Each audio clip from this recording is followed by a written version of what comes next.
Thanksgiving dinner was supposed to be a moment of grace. The smell of roasted turkey filled the house. Candles flickered on the dining table and soft jazz played in the background. My brother Caleb was carving the bird, while my mother Diane refilled wine glasses with her polite but tired smile. For a moment, everything looked picture perfect. Except it wasn't. It never was. Not in this family. And not with Richard Morrison sitting at the head of the table looking for someone to blame for the discomfort he'd created over decades. That someone, as usual, was me. I had barely placed my napkin in my lap when he raised his glass, cleared his throat, and said with a smirk that only he found charming, "Well, I guess we should give thanks. Even Julia's back this year, though, not with a husband this time." The room paused. Knives froze mid-cut. Forks hovered in the air. My cousin let out an awkward cough. My mother glanced at her plate. My brother looked at me, almost mouthing the word sorry without saying it out loud. But no one spoke. Not even me. Not yet. I stared at my father for a second longer than I should have. He sipped his wine smug, certain that his jab had landed like always, that I'd laugh it off, maybe make a self-deprecating joke, then return to silence. He expected the same script we'd followed for 34 years. But something had changed. I had changed. So I smiled. I picked up my own glass, not to toast, but to steady my hand. I could feel the familiar heat rise in my chest. Not shame this time, not grief. It was rage, but refined, sharp, controlled. "Well, Dad," I said calmly, voice steady as ever. "You're right. I did come back alone. But maybe being alone is better than being stuck with a lie." I raised my glass a little higher. "And since we're all sharing tonight, maybe it's time everyone at this table knew what really happened in 1986. Silence fell harder than before. My father's hand jerked slightly. His expression cracked just a flash. My mother's eyes widened. My brother blinked as if trying to make sense of what he'd just heard. My aunt nearly dropped her fork. The music in the background kept playing smooth and unaware of the bomb I'd just dropped in the center of the family legacy. I took a slow sip of wine and held the gaze of the man who had spent his life controlling everyone in this house with fear disguised as tradition. "That's right, 1986. You remember, don't you, Dad?" He didn't respond. His silence was louder than any denial. And just like that, for the first time in 34 years, the Thanksgiving table belonged to me. I didn't always have the voice I used at that dinner table. For most of my life, I operated on a different frequency, low quiet, hesitant. The kind of energy that slips between cracks unnoticed and uninvited. Growing up in the Morrison household meant learning how to stay out of the way. You didn't cry. You didn't argue. You didn't take up space, especially if you were the daughter, especially if your name was Julia. From the outside, we were a picture-perfect family. My father, Richard, served in the Marines. My mother, Diane, stayed at home tending the garden and preparing warm meals every evening. My older brother, Caleb, was the rising star, the golden boy with perfect grades, athletic medals, and an effortless charm that made teachers adore him and neighbors call him a real Morrison man. I was the quiet one, the sensitive child, the one my father said had too many feelings and not enough discipline. I cried too easily. I questioned too much. I wasn't strong enough. That's what he used to say when I'd flinch at his booming voice or tremble during one of his lectures delivered like battlefield commands. The first time I remember learning that silence was safer than speaking was when I was 7. I spilled juice on the carpet in the living room. A simple mistake. But my father's reaction wasn't simple. He stood over me red-faced and furious, veins bulging in his neck as he yelled about disrespect and responsibility. I remember looking at my mother hoping for rescue, but she didn't speak. She stared into her lap. I cleaned the stain myself with a rag and water my little hands shaking. He didn't hit me. He never left bruises. But his words did. "You're pathetic. You're soft. No man is ever going to want a woman who cries over orange juice." That became the soundtrack of my girlhood. As I grew older, I tried to adapt. I buried my emotions. I studied hard. I got into a decent college and majored in finance, hoping numbers would be safe, logical, clean. I rarely brought boyfriends home knowing my father would dissect them with a smirk or a passive-aggressive insult disguised as humor. When I met Chris at 27, I kept him hidden from my family for nearly a year. He wasn't the kind of man my father would respect. Chris was soft-spoken, a high school literature teacher who read poetry and cooked dinner after work. He asked about my dreams. He listened without interrupting. He made space for me. So I married him. I thought love could rewrite the story. I thought building something outside my family would finally free me from it. For a while, it did. We moved to a quiet apartment in the city. We talked about having kids. I started my own financial consulting business. But the ghosts of my upbringing weren't done with me. I didn't know how to ask for help without apologizing first. I didn't know how to handle disagreements without shutting down or raising my voice. And Chris, for all his kindness, had his own wounds.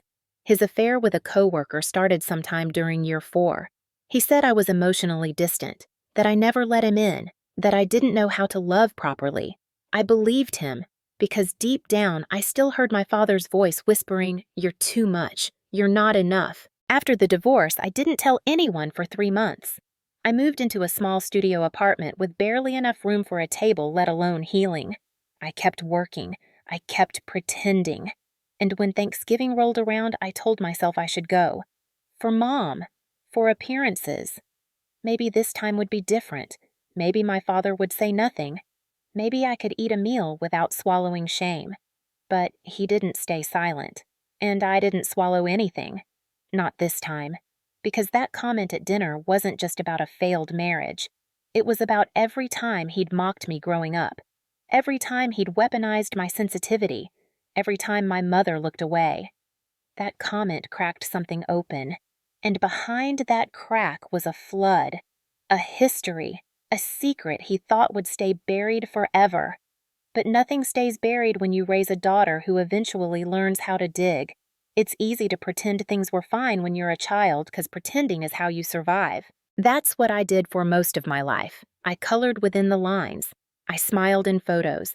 I called my father sir and waited for his approval like it was oxygen. But beneath the surface, something else was growing. Something ugly.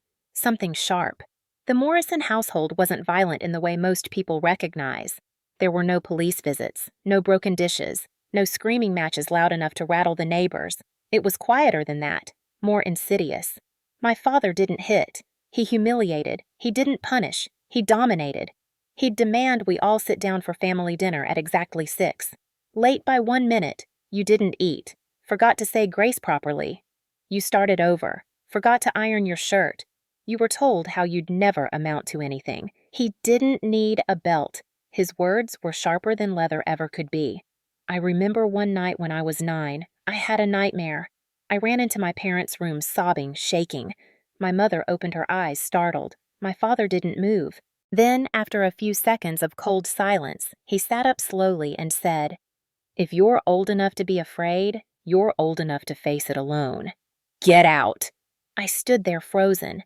I looked at my mother silently, begging for her to intervene. She didn't. She just turned her face to the wall and closed her eyes. So I walked back to my room and cried into my pillow, the nightmare in my head, nothing compared to the one inside that house. Caleb, my older brother, was immune. At least it seemed that way. He was a natural athlete.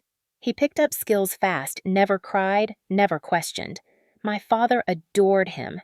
They watched football together, worked on cars, went fishing. Caleb could do no wrong even when he did.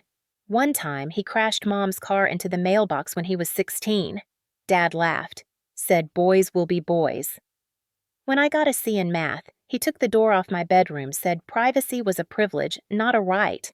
It wasn't just favoritism, it was a constant, deliberate contrast. He used Caleb as a mirror to show me everything I wasn't. And my mother, poor Diane, floated in the background like furniture. She wasn't cruel, just absent. Checked out. She cooked, cleaned, nodded, rarely spoke unless spoken to. The only times I saw fire in her eyes were the rare moments when she and my father fought behind closed doors. I'd hear them arguing late at night, whispers turning to sharp voices. Then, silence. And the next day she'd be back to washing dishes, her knuckles red and raw from scrubbing. One time when I was 12, I asked her why she didn't leave him. She didn't answer right away. She just sat down, looked me dead in the eyes, and said, "Because I don't know who I am without him." Those words stayed with me. They scared me more than any of my father's insults, because I didn't want that to be my story. I didn't want to disappear into someone else's shadow. But that's exactly what started to happen when I married Chris. I didn't see it at first, but I carried all that learned silence into my marriage.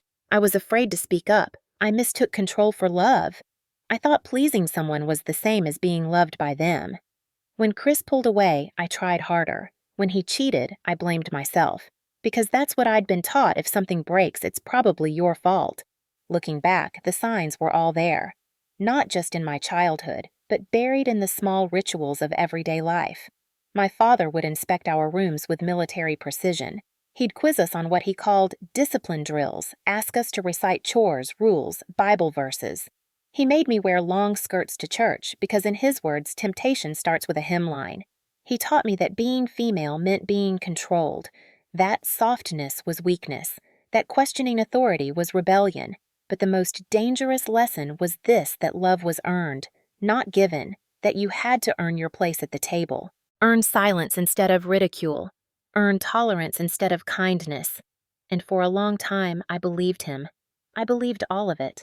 Until I couldn't anymore. Until the silence I used to survive started to suffocate me. And it all started in that house. That perfect, quiet, dangerous house where being a Morrison meant disappearing unless you performed. And I wasn't performing anymore. The cracks didn't show up all at once.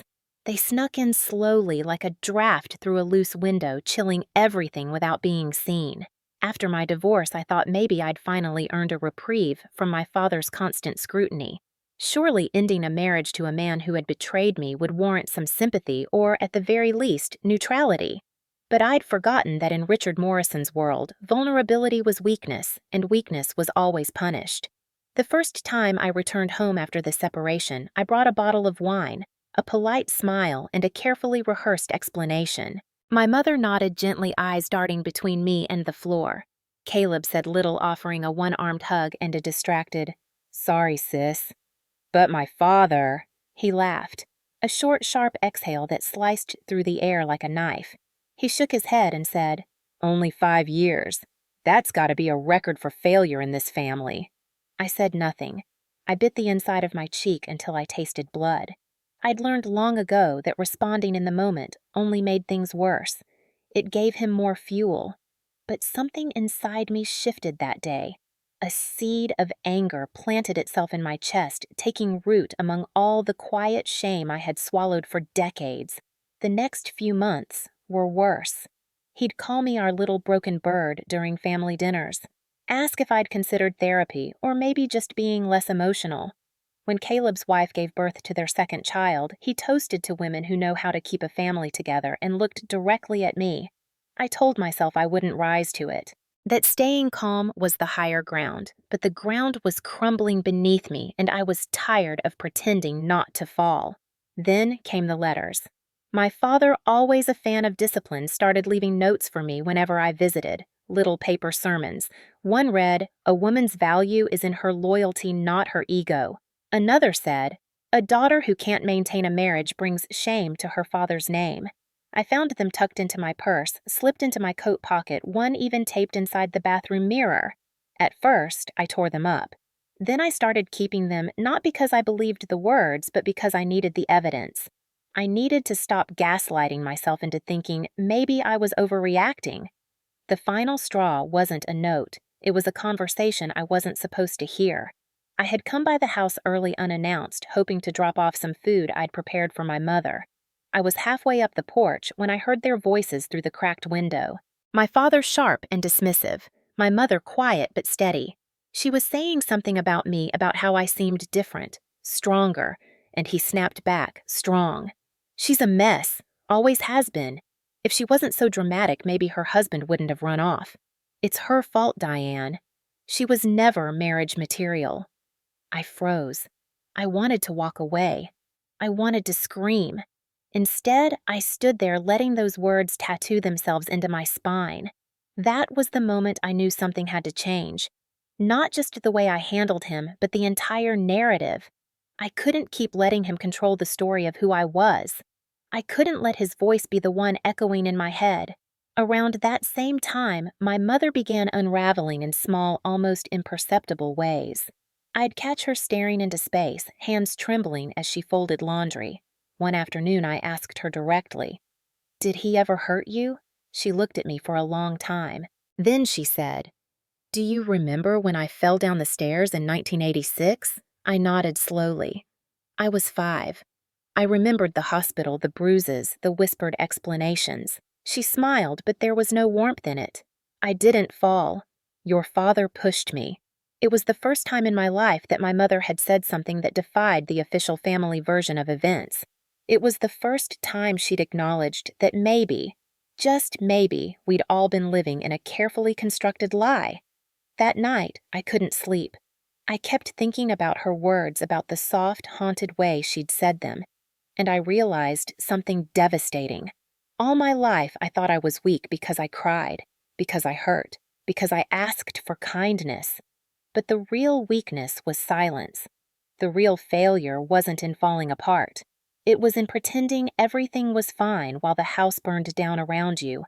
My father had spent decades convincing us that loyalty meant complicity, that love meant obedience. That family meant never asking questions. But I wasn't a little girl anymore, and I had questions. I had evidence, I had a voice, and I was going to use it. Starting with Thanksgiving. Thanksgiving came faster than I expected. The leaves turned the air chilled, and the invitations were sent out just like every year, as though nothing had changed. But everything had.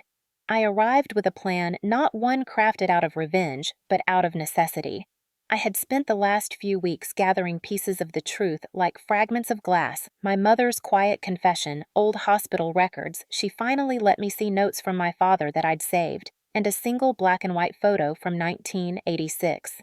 In it, my mother sat on the edge of a hospital bed with a bruised cheek and a forced smile. She told the nurse she'd tripped. That photo sat in my purse, now next to the stack of documents. Not to weaponize, but to witness. I wasn't here to burn the house down. I was here to stop pretending it wasn't already on fire. The day unfolded like every other holiday gathering. Football on the television, laughter in the kitchen, the clinking of serving spoons and glassware. My mother moved like a ghost through the space, polite and composed, but her eyes never met mine. My father held court at the head of the table, cracking jokes, boasting about Caleb's promotion at work, teasing my cousins. Then it was time to eat. As we passed dishes and recited grace, I could feel it building in my chest, a storm pressing behind my ribs. Then it happened, the moment that changed everything. My father looked at me across the turkey platter and with that familiar smirk said, "Well, no, surprised you're here alone again, Jules. Guess marriage wasn't really your thing, huh?" A few people chuckled awkwardly. My mother went still. Caleb stared at his plate. And me. I didn't blink. I didn't laugh. I didn't shrink. I picked up my wine glass, held it steady, and said, "Maybe I wasn't built for marriage. Or maybe I just didn't want to live with someone who thought love was a leash." My father raised an eyebrow. "That so?" I nodded. "Yeah. And maybe I got tired of pretending that what happened in 1986 was an accident." The entire table froze. The music continued to play softly in the background, a jarring contrast to the silence that fell like a curtain. My father set down his fork. His smile disappeared. My mother looked as though all the air had been pulled from her lungs. I reached into my purse and pulled out the photo. I slid it across the table slowly, deliberately, until it rested beside his plate. He didn't touch it. "I've seen the medical records," I said. "I know about the broken ribs, the bruises, the doctor's notes. I know she didn't fall. I know you pushed her." His face turned red, not from embarrassment, but from anger. "That's enough," he said sharply. "No, it's not," I replied. "It's never been enough. Not the silence, not the lies, not the way you've humiliated me for years under the guise of being a real man. A real man doesn't beat his wife and then teach his daughter to be ashamed of her tears." I looked around at the table. Caleb's mouth was slightly open. My cousin whispered, "Oh my God." My mother didn't speak, but her eyes were wet. My father pushed his chair back, rising from the table. "You come into my house," I cut him off. "You mean the house where you built a legacy of fear, the house where we learned that silence is safer than truth. I'm not afraid of you anymore, and I'm not protecting your secrets. Not one more Thanksgiving. Not one more lie." I didn't scream. I didn't cry. I just sat there, steady calm, with decades of pain sitting right beside the mashed potatoes and gravy. It wasn't a dramatic scene. It was surgical, precise. The truth finally placed on the table, undeniable and raw. And that was the moment, the precise second when everything shattered. Not because I'd said too much, but because for once I'd said exactly enough. The days after Thanksgiving didn't unfold in chaos, not at first. There were no screaming phone calls, no confrontations on doorsteps, no middle-of-the-night text messages. What happened instead was silence. A dense, weighted kind of silence that hung over everything like the final breath before a storm. I didn't hear from my father, not once, not a word. My mother sent a single message 2 days later. "Are you okay?" I didn't answer. I didn't know how. I wasn't sure what okay even looked like anymore. But the outside world, my world beyond the family's reach, kept spinning, and I found myself drawn to it more than ever. My best friend Tina, a woman 20 years older than me with a voice like gravel and the sharpest instincts of anyone I knew, showed up the next morning with coffee and a grocery bag of cookies. She sat beside me on the couch, didn't say a word, just handed me the coffee and waited. Eventually, I told her everything. I didn't hold back. I described the years of silence, the notes the night I heard my father call me a failure through a window I hadn't meant to be standing under. I showed her the photo from 1986, the copies of the medical reports, my mother's trembling hands. She listened the whole time, unmoved by anything except one line. "He said I was never marriage material." That made her flinch. Tina had been married twice. Once to a man who yelled and threw things. Once to a man who lied and disappeared. She'd left both. She'd rebuilt twice. When I finished, she said, "That was never about you. That's his shame, not yours." And then she told me something I never expected to hear. She said, "You're not broken, you're bleeding. That's different. Bleeding stops. Broken needs fixing. You don't need fixing, Jules. You need rest." That night I signed up for therapy. Real therapy. Not the kind you do because a boyfriend says it might help. The kind you do when you're ready to crack yourself open and sift through the pieces. I sat in a quiet office with warm lighting and a woman named Marcy who wore soft sweaters and listened like it was her superpower. And for the first time in my life, I said it out loud. My father hurt my mother. My father hurt me. And she nodded without shock, without judgment, and said, "That sounds like a very painful truth.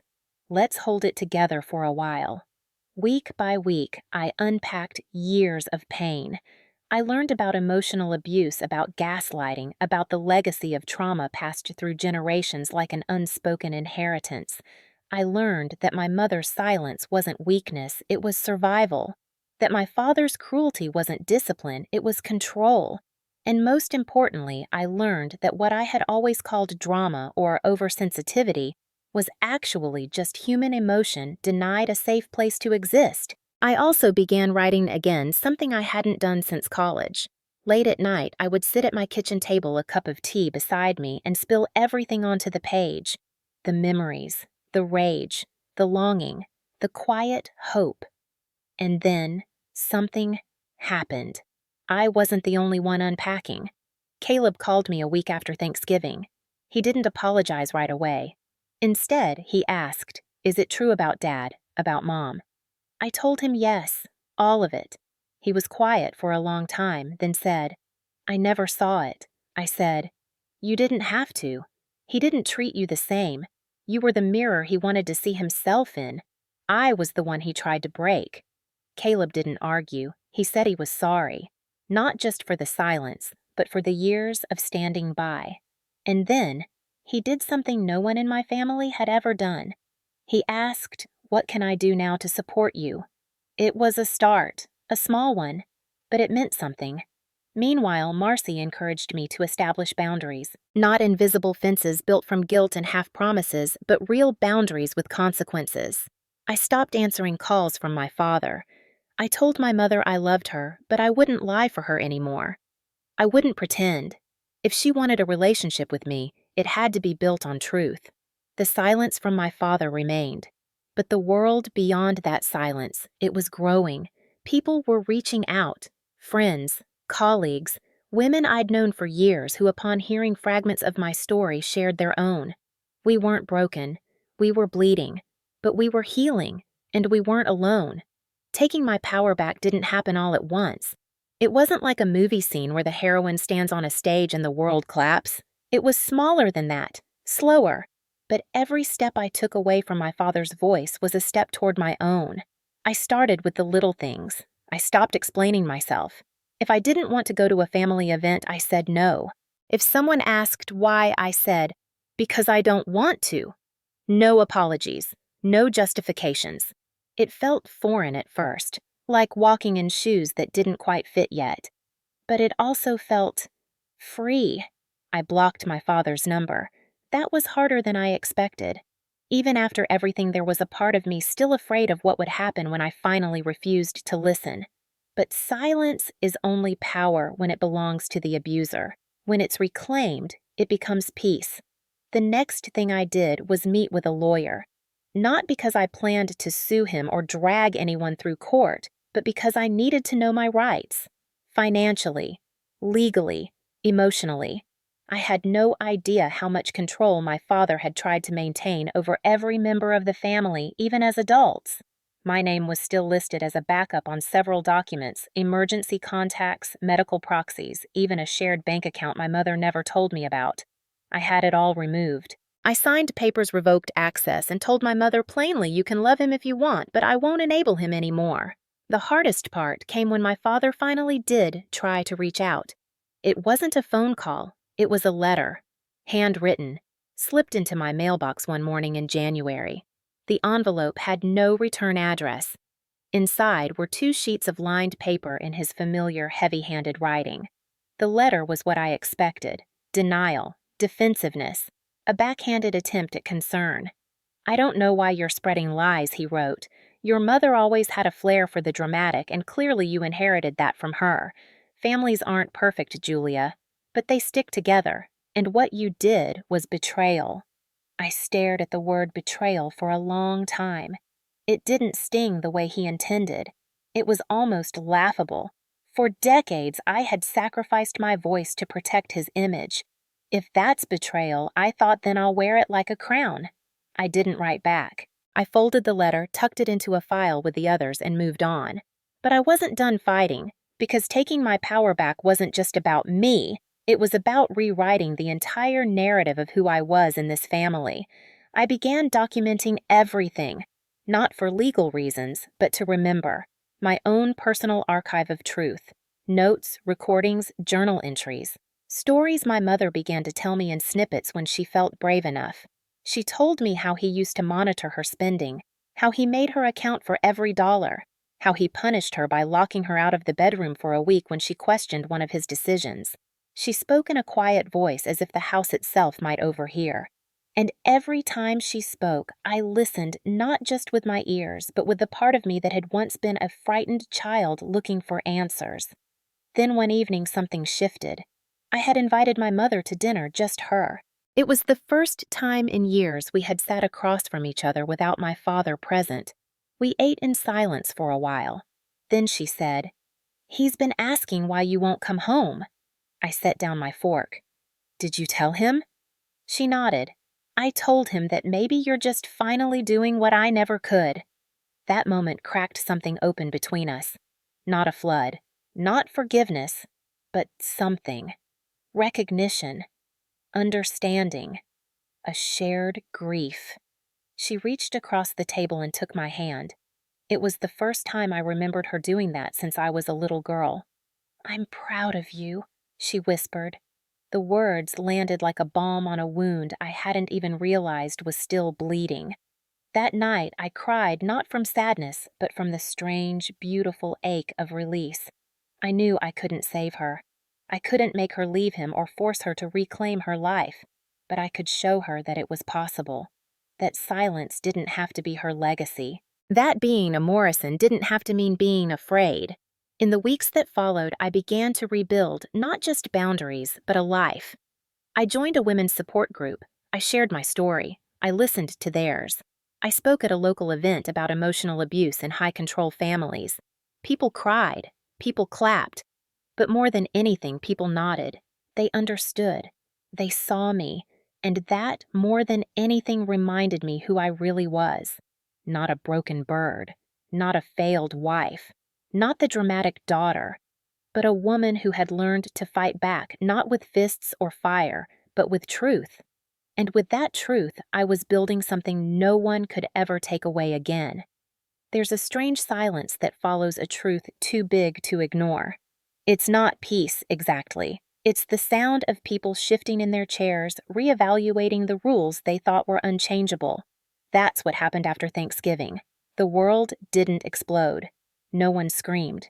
But something had cracked open, and once the air got in, there was no sealing it back.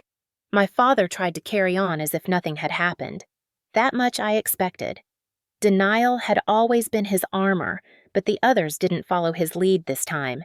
Caleb called again, not out of obligation, but because something in him had shifted. He started asking more questions. About Mom, about the past, about how he'd managed to grow up in the same house but come away with such a different version of our father. I always thought he was hard on you because you were emotional, Caleb said. But maybe you were emotional because he was hard on you. That single sentence told me everything I needed to know. My brother was waking up. Slowly, yes. But he was waking up. Meanwhile, my mother began her own quiet rebellion. It started with small things. She opened a bank account in her own name. She began spending weekends with old friends, something my father had always discouraged. She started therapy. At first, she lied about where she was going. Then one day she looked my father in the eye and said, "I'm seeing someone who listens to me. And it's not you." It was the first time I'd ever heard her speak to him that way. He didn't react with rage. That would have been expected. Instead, he went cold, shut down, walked away. But it didn't work anymore. The fear was gone. His power came from silence, and we weren't silent anymore. A few weeks later, word got around the extended family. Not from me. I hadn't said a word beyond the table that night, but someone, probably Caleb or my mother, had shared pieces of the story. And suddenly, relatives who once nodded along to my father's tales began asking questions. My Aunt Susan reached out. "I never knew," she said, "but now that I think about it, your mother always seemed not herself." My cousin Amy sent me a long message on Facebook. She wrote, "Your courage made me confront things in my own marriage. I hadn't set out to become a symbol, but somehow, speaking my truth, had created ripples. And eventually, those ripples reached my father. He became more isolated. At family gatherings, people didn't laugh quite as loudly at his jokes. They didn't look to him for approval. They didn't ignore the way my mother stayed in the other room when he entered. He tried to reclaim control. One evening in March, he called a family meeting. He insisted we all gather for Sunday dinner just like old times. Caleb and I exchanged a look but agreed to go. Not because we owed him anything, but because we wanted to see what he'd do when the room no longer belonged to him. The table was set perfectly, just like every holiday. My mother cooked, but she didn't serve. She sat at the table like a guest. My father cleared his throat. "I want to address what was said at Thanksgiving," he began. "Some things were exaggerated, some things were misunderstood. But I believe in moving forward." I didn't speak. Neither did Caleb.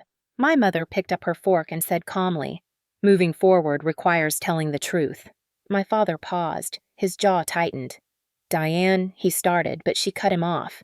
"Don't Diane me," she said with a fire I'd never heard in her voice before. "You hit me. You controlled me. You taught our daughter to hate herself, and you don't get to pretend it was anything less than that." The room was silent. My father stood up looking like a man who had just lost the war he thought he was winning. He walked out of the room. Not a slam. Not a storm. Just silence. This time, it didn't belong to him. After that night, something broke in him. He stopped trying to control the narrative. He stopped pretending everything was normal. He didn't apologize, not really, but he left us alone. And that, in its own way, was a kind of surrender. I later learned from my mother that he started going to church more often but never stayed long after services. He stopped bragging about the family. He stopped telling people that his daughter was dramatic or broken or difficult. Maybe he finally understood that the story had changed, that the people he once silenced now held the mic. And while it wasn't justice in the courtroom sense, it was justice in the only way it ever could be. We were free. And he was alone. Not because we turned our backs, but because he burned every bridge expecting we'd always rebuild them. This time we didn't. Freedom doesn't arrive with a marching band. It's not loud or triumphant. It's quiet, subtle. It shows up in the smallest corners of your life, the way your shoulders settle lower when you walk into your own apartment, the way your breath no longer catches when the phone rings, the way you sit in a room with sunlight and realize you don't owe anyone an apology for existing. That's what life began to feel like after everything broke open. Not perfect, but mine. I started building routines that were entirely my own. I took long walks in the morning without checking in with anyone. I cooked dinner and left the dishes overnight without hearing the echo of my father's voice telling me I was lazy. I bought new furniture with my own money and hung photos that made me feel joy, not guilt. I laughed more. I stopped wearing clothes that made me feel hidden. I stopped explaining my choices. And more than anything, I stopped asking for permission. My mother and I grew closer cautiously at first. She was still learning how to be a woman outside of her marriage, and I was still learning how to be a daughter outside of my shame. But we met each other in the middle. Some afternoons, we'd sit in my kitchen with tea and talk like women instead of roles. She told me stories about her girlhood, how she used to love painting, how she wanted to be a nurse, how she once dreamed of living by the ocean. "Why didn't you?" I asked. She looked out the window. "Because I met your father." Her voice didn't hold bitterness, just truth. And truth, even when it hurts, can be a form of healing. I encouraged her to start painting again. One weekend, she brought over a canvas and sat in my living room for hours, brush in hand, color blooming across white space. I watched her come back to herself stroke by stroke. Caleb and I talked more too. Not about Dad, at least not always, but about life, about who we were outside of the scripts we'd been handed. He apologized again, not in dramatic words, but in consistent presence. He asked questions. He listened. He remembered the things I told him. We became siblings for the first time, not just people raised in the same house. And then there was the mirror. Not a literal one, but a sense of self I hadn't felt in years. Maybe ever. I looked at my reflection and didn't see someone broken. I saw someone whole. Someone who had walked through fire barefoot and still kept moving. Someone who had been told she was difficult, too emotional, too soft, and had turned every one of those traits into power. I went back to school part-time to pursue a certification in trauma-informed financial planning. I wanted to help other women, women like my mother like me, understand money not just as survival but as independence. I volunteered with a local shelter. I gave talks about financial abuse and control. People listened. People cried. People thanked me. One night after a workshop, a woman came up to me and said, "I thought I was crazy. But now I know I was just conditioned to believe I had no value." I hugged her. "You have value," I said. "You always did." That was the moment I realized I wasn't just healing, I was transforming. The version of me who sat at that Thanksgiving table and dared to speak the unspeakable was still inside me, stronger than ever. But now, she was surrounded by layers of peace, confidence, and clarity. I didn't need revenge. I didn't need validation from people who had refused to give it. I had myself. I had my story. I had my truth. And that was enough. Maybe more than enough. Maybe that was everything.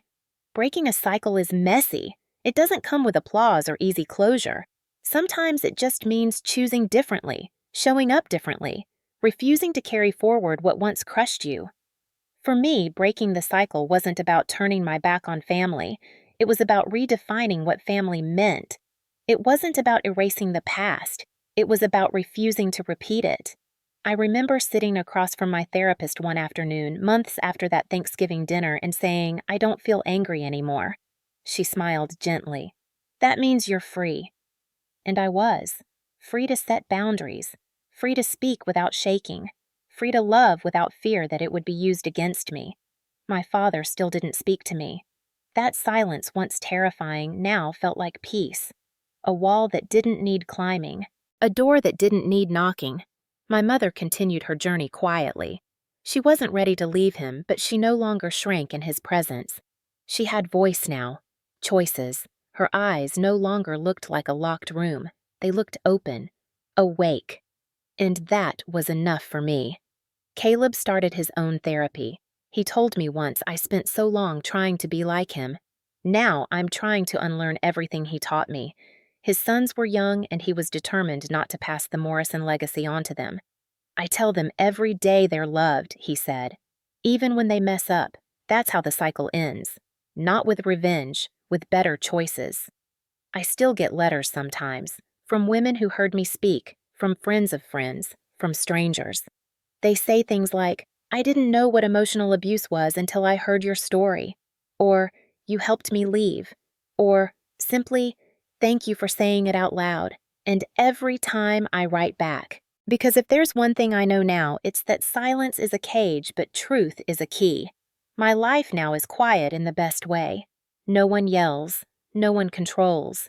No one forces me to earn love. I wake up in a home I chose, surrounded by people who see me as I am and still want to stay. That's not luck. That's work. That's healing. That's refusing to settle for the pain you were raised in just because it's familiar. Some days I still feel echoes of the past. I hear his voice in my head when I forget something or cry during a sad movie. I hear the old scripts, you're weak, you're too much, you'll never be enough. But now I answer back. I say, actually, I'm strong enough to feel. I'm smart enough to question. I'm whole enough to be soft, and then I move on. Because the truth is, we all carry stories inside us. Some were written for us. Others we get to write ourselves. I've decided mine won't be about silence or shame or survival. It'll be about strength, voice, choice, love. And if there's anyone reading or listening who still feels trapped at their own family table swallowing words to keep the peace, I want to say this. You don't owe anyone your silence. You don't owe anyone your suffering. You get to choose. You get to say no. You get to walk away. Even if it's from someone who shares your blood. Especially then. Because family isn't defined by genetics. It's defined by respect. And if they can't offer that, they don't deserve the seat you've been fighting to keep. So take your seat somewhere else. Build your own table. Fill it with people who lift you, not break you. And when you do, I hope you know you're not alone. You never were. And you never have to be again.